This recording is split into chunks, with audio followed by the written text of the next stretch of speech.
नमस्कार दोस्तों। तो दोस्तों कैसे हैं आप सबकी तैयारी कैसे चल रही है बीपीएससी असिस्टेंट की। दोस्तों कल आपका एग्ज़ाम है, अच्छा से प्रिपरेशन करते रहिए। जो आप अभी तक पढ़े होंगे करंट अफेयर्स को अच्छा से रिवीजन कर लीजिए। रीजनिंग मैथ का 1 से 2 सेट और आप लगा लीजिए तो आपके लिए अच्छा रहेगा। ओके दोस्तों, आप लोग कोशिश करें 2022 का all to all current affairs को अच्छा से देख लें और इसके अलावा जनवरी फरवरी 2023 का भी देख लेंगे तो अच्छा रहेगा। ओके दोस्तों, आपको पहले 3-4 वीडियो हम भी करंट अफेयर्स का दिए हैं और उसमें अच्छा करंट अफेयर्स आपको करवाए हैं और आज फिर से इस वीडियो में 50 के आसपास इंपॉर्टेंट करंट अफेयर्स है, तो आप लोग लास्ट तक देखें। बहुत ही अच्छा करंट अफेयर्स का क्वेश्चंस दिए हैं। तो दोस्तों चलिए हम लोग इस वीडियो का all to all current affairs का क्वेश्चंस देख लेते हैं। ओके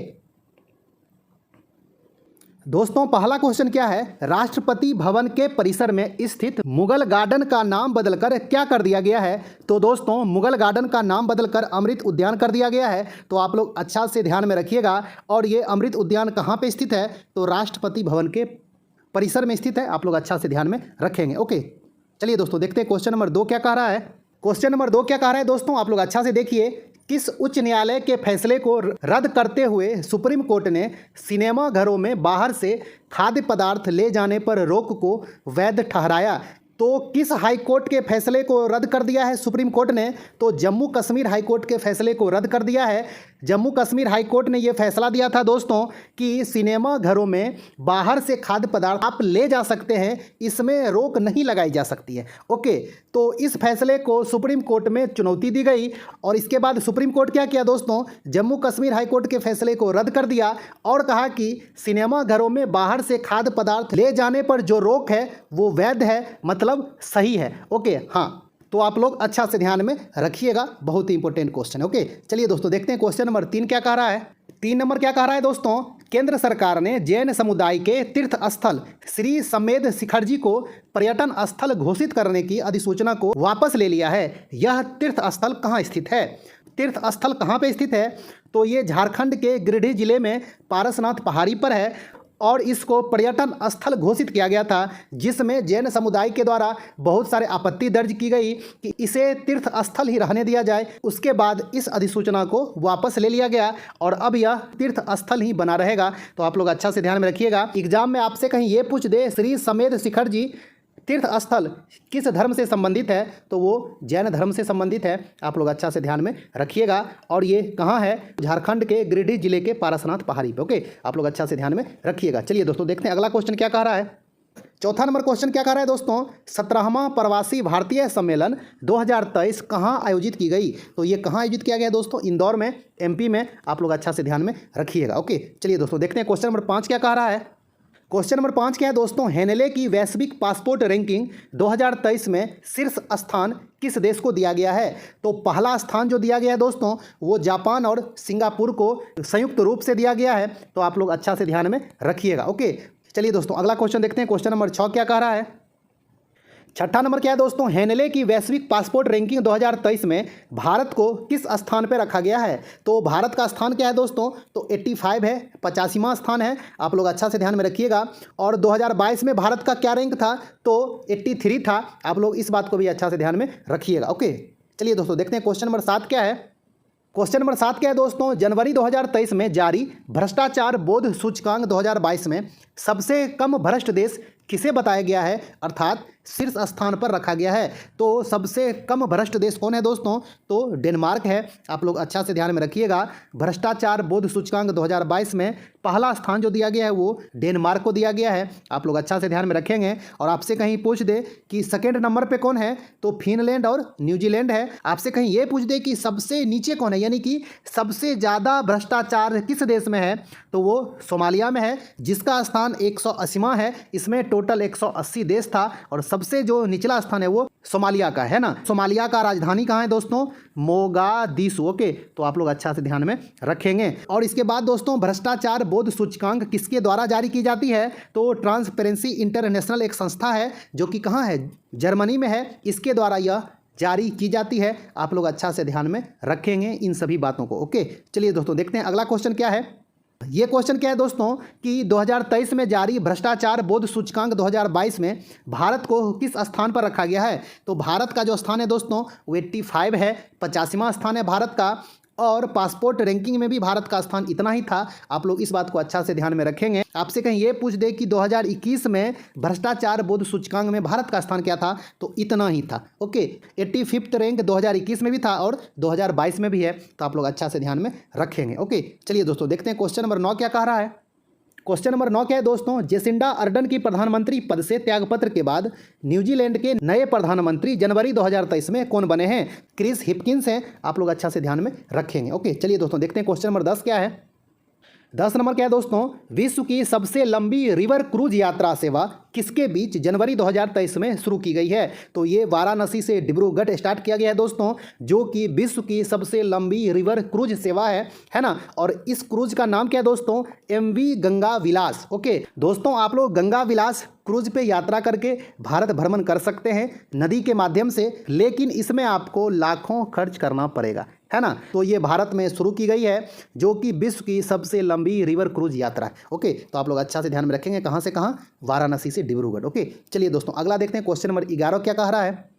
11 नंबर क्या है दोस्तों, मनोहर इंटरनेशनल एयरपोर्ट का उद्घाटन दिसंबर 2022 में कहाँ किया गया? तो ये कहाँ किया गया है दोस्तों? ये गोवा में किया गया है। आप लोग अच्छा से ध्यान में रखेंगे। और गोवा में पहले से एक इंटरनेशनल एयरपोर्ट कौन है? तो डोबोलिम इंटरनेशनल एयरपोर्ट गोवा में पहले से स्थित है। आप लोग इस बात को भी अच्छा से ध्यान में रखेंगे। मनोहर पर्रिकर गोवा के मुख्यमंत्री रह चुके हैं, इन्हीं के नाम पे इस एयरपोर्ट का नाम रखा गया। ओके, तो आप लोग अच्छा से ध्यान में रखेंगे। चलिए दोस्तों देखते हैं क्वेश्चन नंबर 12 क्या है। क्वेश्चन नंबर 12 क्या कह रहा है दोस्तों, रिजर्व बैंक के डिप्टी गवर्नर के पद पर किन्हें पुनर्नियुक्त किया गया है, यानी कि कार्यकाल में वृद्धि की गई है। किनकी? तो ये है माइकल देवव्रत पात्रा हैं। आप लोग अच्छा से ध्यान में रखेंगे। RBI में 4 डिप्टी गवर्नर होते हैं, तो कौन कौन है? महेश कुमार जैन, T रविशंकर और M राजेश्वर राव, माइकल देवव्रत पात्रा, ये चारों अभी डिप्टी गवर्नर हैं। आप लोग अच्छा से ध्यान में रखेंगे। और इसके अलावा दोस्तों अभी RBI के गवर्नर कौन है? तो शक्तिकांत दास हैं। आप लोग अच्छा से ध्यान में रखेंगे। ओके, चलिए दोस्तों देखते हैं अगला क्वेश्चन क्या कह रहा है। क्वेश्चन नंबर 13 क्या है दोस्तों, नागरिक उड्डयन महानिदेशालय का नए महानिदेशक किसे बनाया गया है? तो विक्रम देव दत्त को बनाया गया है। ये किसका स्थान लिए हैं? तो अरुण कुमार का स्थान लिए हैं। आप लोग अच्छा से ध्यान में रखिएगा। ओके, चलिए दोस्तों देखते हैं क्वेश्चन नंबर 14 क्या कह रहा है। 14 नंबर क्या है दोस्तों, प्रधानमंत्री राष्ट्रीय बाल पुरस्कार 2023 कुल कितने बच्चों को प्रदान की गई? तो प्रधानमंत्री राष्ट्रीय बाल पुरस्कार 2023 टोटल 11 बच्चों को दिया गया है। इसमें से 6 लड़का है और 5 लड़की है। आप लोग अच्छा से ध्यान में रखिएगा, एग्जाम में संख्या भी पूछा जाता है। ओके, चलिए दोस्तों देखते हैं क्वेश्चन नंबर 15 क्या कह रहा है। क्वेश्चन नंबर 15 क्या है दोस्तों, मिस यूनिवर्स 2022 बनी R बॉनी गैब्रियल किस देश की हैं? तो R बॉनी गैब्रियल किस देश की हैं दोस्तों? तो ये अमेरिका की हैं, जो कि मिस यूनिवर्स 2022 बनी हैं R बॉनी गैब्रियल, है ना। तो आप लोग अच्छा से ध्यान में रखेंगे। दोस्तों कहीं आपसे ये पूछ दे कि भारत की कितनी सुंदरी मिस यूनिवर्स बनी है, तो भारतीय मिस यूनिवर्स कौन कौन है दोस्तों? तो जो सबसे पहली बनी थी 1994 में सुष्मिता सेन, उसके बाद 2000 में लारा दत्ता, और उसके बाद 2021 में जो बनी है वो हरनाज संधू बनी है। तो आप लोग इन सभी बातों को अच्छा से ध्यान में रखिएगा। ओके, चलिए दोस्तों देखते हैं अगला क्वेश्चन क्या कह रहा है। 16 नंबर क्या है दोस्तों, नेताजी सुभाष चंद्र बोस आपदा प्रबंधन पुरस्कार 2023 संस्थागत श्रेणी में किसे प्रदान किया गया? तो ये 2 संस्था को दिया गया है। किसको किसको? तो ओडिशा राज्य आपदा प्रबंधन प्राधिकरण और लुंगलाई फायर स्टेशन मिजोरम को यह पुरस्कार संयुक्त रूप से दिया गया है। तो आप लोग अच्छा से ध्यान में रखिएगा। और इसके तहत जो पुरस्कार राशि दी जाती है वो 51 लाख दी जाती है। आप लोग अच्छा से ध्यान में रखेंगे। ओके, चलिए दोस्तों देखते हैं अगला क्वेश्चन क्या है। 17 नंबर क्या है दोस्तों, राष्ट्रीय युवा महोत्सव 2023 का आयोजन कहाँ किया गया? तो ये कहाँ किया गया दोस्तों? तो कर्नाटक के हुबली धारवाड़ में किया गया। आप लोग अच्छा से ध्यान में रखेंगे। और इसका थीम क्या था? विकसित युवा विकसित भारत। ओके, तो आप लोग अच्छा से ध्यान में रखेंगे। चलिए दोस्तों देखते हैं क्वेश्चन नंबर 18 क्या कह रहा है। 18 नंबर क्या है दोस्तों, किस रेलवे स्टेशन का नाम बदलकर नर्मदापुरम कर दिया गया है? तो होशंगाबाद रेलवे स्टेशन का नाम बदलकर नर्मदापुरम कर दिया गया है। आप लोग अच्छा से ध्यान में रखेंगे। ओके, चलिए दोस्तों देखते हैं क्वेश्चन नंबर 19, एरो इंडिया 2023 का आयोजन कहाँ किया गया? तो एरो इंडिया 2023 का आयोजन कहाँ किया गया दोस्तों? तो बेंगलुरु में किया गया। आप लोग अच्छा से ध्यान में रखेंगे। ओके, चलिए दोस्तों देखते हैं क्वेश्चन नंबर 20 क्या कह रहा है। क्वेश्चन नंबर 20 क्या कह रहा है दोस्तों, दक्षिण अफ्रीका में आयोजित महिलाओं का प्रथम अंडर 19 ICC विश्व कप किस देश ने जीता? तो महिलाओं का प्रथम अंडर 19 ICC क्रिकेट विश्व कप किसने जीता दोस्तों? तो भारत जीता है। आप लोग अच्छा से ध्यान में रखिएगा। और इसका उपविजेता कौन बना? तो इंग्लैंड बना है, आप इसको भी अच्छा से ध्यान में रखेंगे। और इसका आयोजन कहाँ पे हुआ, तो दक्षिण अफ्रीका में हुआ, आप लोग इस बात को भी अच्छा से ध्यान में रखेंगे। ओके, और ये महिलाओं का प्रथम अंडर 19 ICC विश्व कप था। ओके, चलिए दोस्तों देखते हैं क्वेश्चन नंबर 21 क्या कह रहा है। 21 नंबर क्या है दोस्तों, पुरुष हॉकी विश्व कप 2023 किस देश ने जीता। तो किस देश ने जीता दोस्तों, तो जर्मनी ने जीता। इसका उपविजेता कौन रहा, बेल्जियम रहा। इसका आयोजन कहाँ किया गया, तो कलिंगा स्टेडियम भुवनेश्वर उड़ीसा में किया गया। आप लोग अच्छा से ध्यान में रखेंगे। ओके, चलिए दोस्तों देखते हैं क्वेश्चन नंबर 22 क्या कह रहा है। 22 क्या है दोस्तों, 2023 के विश्व पुस्तक राजधानी किसे घोषित की गई है। तो 2023 का विश्व पुस्तक राजधानी अकड़ा को घोषित किया गया है। आप लोग अच्छा से ध्यान में रखेंगे, ये घाना की राजधानी है। और आपसे कहीं ये पूछ दे कि 2022 का विश्व पुस्तक राजधानी कौन था, तो ये गुआडलजारा था, जो कि मेक्सिको का एक शहर है। आप लोग इस बात को भी अच्छा से ध्यान में रखेंगे, बहुत ही इंपॉर्टेंट क्वेश्चन है। ओके, इस तरह के क्वेश्चन एग्जाम में पूछे जाते हैं। चलिए दोस्तों देखते हैं क्वेश्चन नंबर 23 क्या कह रहा है। क्वेश्चन नंबर 23 क्या है दोस्तों, आगामी फीफा विश्व कप 2026 कहाँ आयोजित की जाएगी। तो ये 3 देश में आयोजित की जाएगी, कनाडा, मेक्सिको और USA। आप लोग अच्छा से ध्यान में रखेंगे। और 2022 का आयोजन कहाँ हुआ था दोस्तों, तो कतर में हुआ था। फीफा 2022 का आयोजन कतर में हुआ। और विजेता कौन रहा था दोस्तों, तो विजेता अर्जेंटीना रहा। और उपविजेता कौन रहा था, फ्रांस रहा था। तो आप लोग इस सभी बात को अच्छा से ध्यान में रखेंगे। ओके, चलिए दोस्तों देखते हैं क्वेश्चन नंबर 24 क्या है। 24 नंबर क्वेश्चन क्या है दोस्तों, आगामी ग्रीष्मकालीन ओलंपिक 2024 कहाँ आयोजित की जाएगी। तो ओलंपिक 2024 का आयोजन कहाँ होगा दोस्तों, पेरिस में होगा, यानी कि फ्रांस में होगा। और इसके अलावा आपसे कहीं 28 वाला पूछे तो लॉस एंजलिस यानी कि USA में होगा। आपसे कहीं 32 वाला पूछ दे तो ब्रिस्बेन ऑस्ट्रेलिया में होगा। आप लोग इन सभी बातों को ध्यान में रखेंगे। 32 तक का मेजबानी कन्फर्म हो चुका है, इसलिए 32 तक का भी पूछा जा सकता है। आप लोग अच्छा से ध्यान में रखेंगे। आपसे कहीं ये पूछ दे कि पिछला वाला ओलंपिक कहाँ हुआ था, यानी कि ओलंपिक 2020, और इसका जो है आयोजन 2021 में किया गया था। तो ये कहाँ पर हुआ था आयोजन, तो इसका आयोजन टोक्यो में किया गया था, जापान की राजधानी। आप लोग अच्छा से ध्यान में रखेंगे, है ना। चलिए दोस्तों देखते हैं क्वेश्चन नंबर 25 क्या कह रहा है। 25 नंबर क्या है दोस्तों, शीतकालीन ओलंपिक 2022 का आयोजन कहाँ हुआ। तो ये चीन के बीजिंग में हुआ था। आप लोग अच्छा से ध्यान में रखेंगे। आपसे कहीं 26 वाला पूछ दे तो ये इटली में होगा। आप लोग इस बात को भी ध्यान में रखेंगे। ओके, चलिए दोस्तों देखते हैं क्वेश्चन नंबर 26 क्या है। 26 नंबर क्वेश्चन क्या है दोस्तों, देश का पहला निजी रॉकेट का क्या नाम है, जिसे नवंबर 2022 में इसरो के श्रीहरिकोटा स्थित सतीश धवन अंतरिक्ष केंद्र से लॉन्च किया गया। तो ये देश का पहला निजी रॉकेट का क्या नाम है दोस्तों, विक्रम-S। आप लोग अच्छा से ध्यान में रखेंगे, ये विक्रम साराभाई के नाम पे रखा गया है। आप लोग अच्छा से ध्यान में रखेंगे। और इसे बनाया कौन है, तो ये प्राइवेट कंपनी कौन है, तो स्काई रूट एरोस्पेस है। आप लोग इस बात को भी ध्यान में रखेंगे। ओके, बहुत ही इंपॉर्टेंट क्वेश्चन है। चलिए दोस्तों देखते हैं अगला क्वेश्चन क्या कह रहा है। 27 नंबर क्या है दोस्तों, देश में निर्मित दूसरा विध्वंसक युद्धपोत का क्या नाम है, जिसे नवंबर 2022 में नौसेना में शामिल किया गया। तो यह देश में निर्मित दूसरा विध्वंसक युद्धपोत है, इसका क्या नाम है दोस्तों, तो मोर्मुगाओ है। आप लोग अच्छा से ध्यान में रखेंगे। और आपसे कहीं ये पूछा जाए कि देश में निर्मित प्रथम विध्वंसक युद्धपोत कौन था, तो ये प्रथम विध्वंसक युद्धपोत विशाखापत्तनम था, जिसे नवंबर 2021 में नौसेना में शामिल किया गया था। आप लोग अच्छा से ध्यान में रखेंगे। ओके, चलिए दोस्तों देखते हैं अगला क्वेश्चन क्या है। 28 नंबर क्वेश्चन क्या कह रहा है दोस्तों, जलवायु परिवर्तन पर संयुक्त राष्ट्र फ्रेमवर्क कन्वेंशन का 27वां सम्मेलन नवंबर 2022 में कहाँ आयोजित की गई। और ये कॉप के नाम से फेमस है। ये पूछा जाए कॉप का 27वां सम्मेलन कहाँ हुआ, COP 27, तो वो मिस्र के शर्म अल शेख में हुआ। आप लोग अच्छा से ध्यान में रखेंगे, ये जगह का नाम है और ये देश का नाम है। ओके, देश का नाम पूछे तो मिस्र, जगह का नाम पूछे तो शर्म अल शेख। ओके, तो आप लोग अच्छा से ध्यान में रखेंगे। चलिए दोस्तों देखते हैं क्वेश्चन नंबर 29 क्या कह रहा है। 29 नंबर क्वेश्चन क्या है दोस्तों, भारत का 53वां अंतर्राष्ट्रीय फिल्म महोत्सव 2022 को कहाँ आयोजित की गई। तो ये कहाँ आयोजित हुआ दोस्तों, ये गोवा में आयोजित की गई है। फोकस कंट्री कौन था, तो फ्रांस था। और इसमें सर्वश्रेष्ठ फिल्म का पुरस्कार किसे दिया गया, तो आई हैव इलेक्ट्रिक ड्रीम्स को सर्वश्रेष्ठ फिल्म का पुरस्कार दिया गया। आप लोग अच्छा से ध्यान में रखेंगे। ओके, चलिए दोस्तों देखते हैं क्वेश्चन नंबर 30 क्या कह रहा है। 30 नंबर क्वेश्चन क्या है दोस्तों, देश के लगभग 7500 किलोमीटर तटीय क्षेत्रों की निगरानी एवं सुरक्षा सत्यापन के लिए नौसेना द्वारा नवंबर 2022 में की गई वृहद अभ्यास का क्या नाम दिया गया। तो भारत का जो तटीय क्षेत्र है दोस्तों, इसकी सुरक्षा सत्यापन के लिए नौसेना के द्वारा एक अभ्यास किया गया। इसका क्या नाम दिया गया दोस्तों, तो इसका नाम है सी विजिल 2022। ओके, तो आप लोग अच्छा से ध्यान में रखेंगे, बहुत ही इंपॉर्टेंट क्वेश्चन। ओके, चलिए दोस्तों देखते हैं क्वेश्चन नंबर 31 क्या है। क्वेश्चन नंबर 31 क्या है, आसियान शिखर सम्मेलन नवंबर 2022 में कहाँ आयोजित की गई? तो ये कहाँ आयोजित की गई दोस्तों?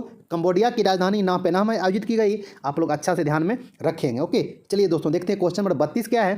32 नंबर क्या कह रहा है दोस्तों, हाल ही में प्रधानमंत्री नरेंद्र मोदी द्वारा किस राज्य के डोनी पोलो ग्रीनफील्ड एयरपोर्ट का उद्घाटन किया गया? तो डोनी पोलो ग्रीनफील्ड एयरपोर्ट कहाँ है दोस्तों? तो ये अरुणाचल प्रदेश में है, जिसका उद्घाटन प्रधानमंत्री मोदी के द्वारा किया गया। आप लोग अच्छा से ध्यान में रखेंगे। एयरपोर्ट का नाम डोनी पोलो ग्रीनफील्ड एयरपोर्ट। ओके, चलिए दोस्तों देखते हैं अगला क्वेश्चन क्या कह रहा है। क्वेश्चन नंबर 33 नंबर क्या है दोस्तों, नवंबर 2022 में किन्हें देश के चुनाव आयुक्त नियुक्त किया गया है?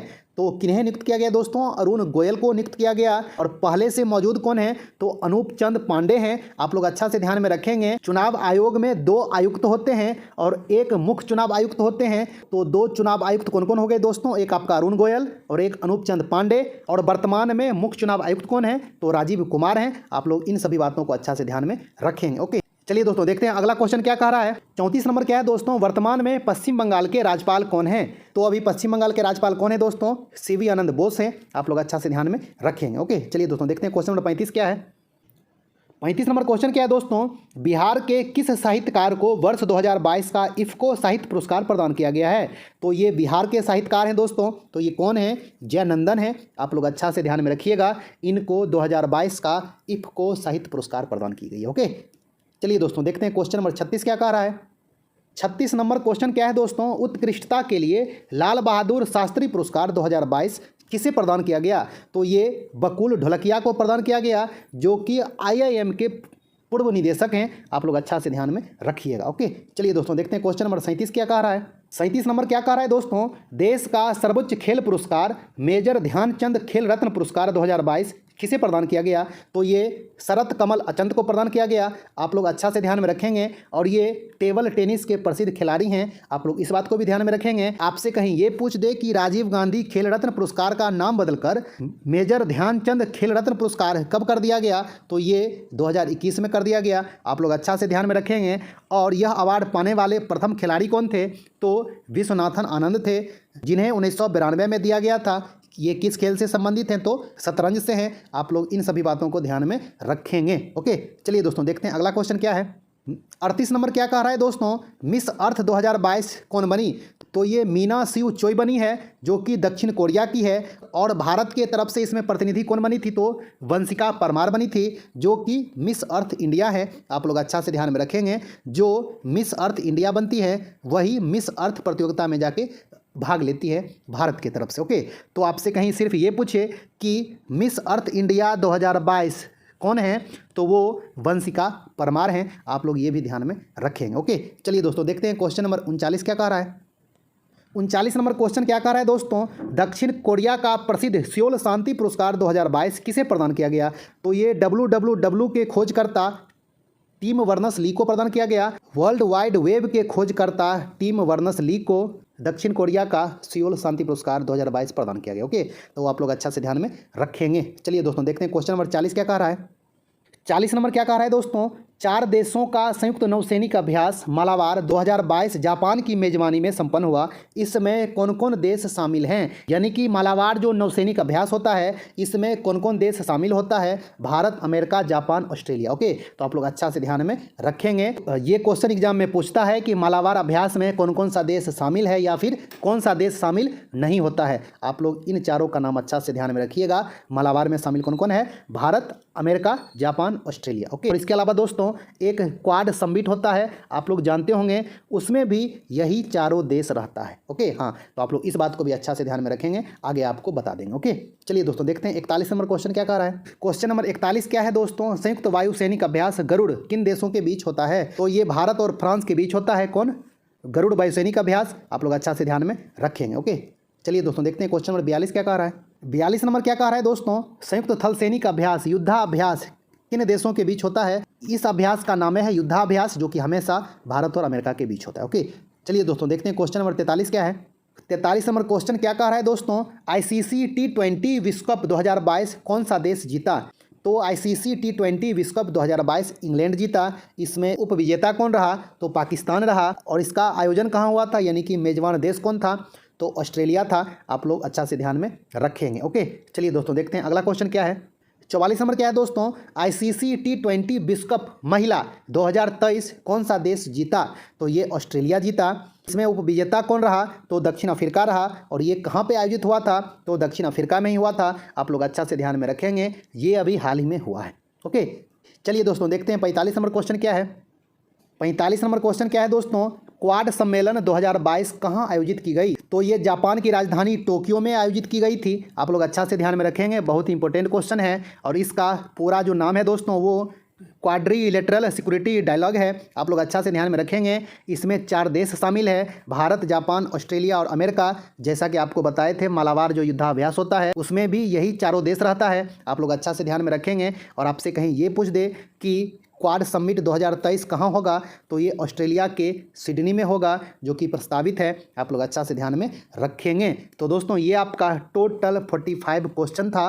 नंबर के हिसाब से आप लोग अच्छे से देखेंगे तो आपका 60 के आसपास क्वेश्चन है इसमें। ओके, तो दोस्तों आपको ये ऑल टू ऑल क्वेश्चन कैसा लगा आप लोग रिपीट करके देख लें। और जितना भी करंट अफेयर्स का वीडियो है आप लोग ऑल टू ऑल वीडियो को अच्छा से देख लें, आपको एग्जाम में अच्छा खासा हेल्प करेगा।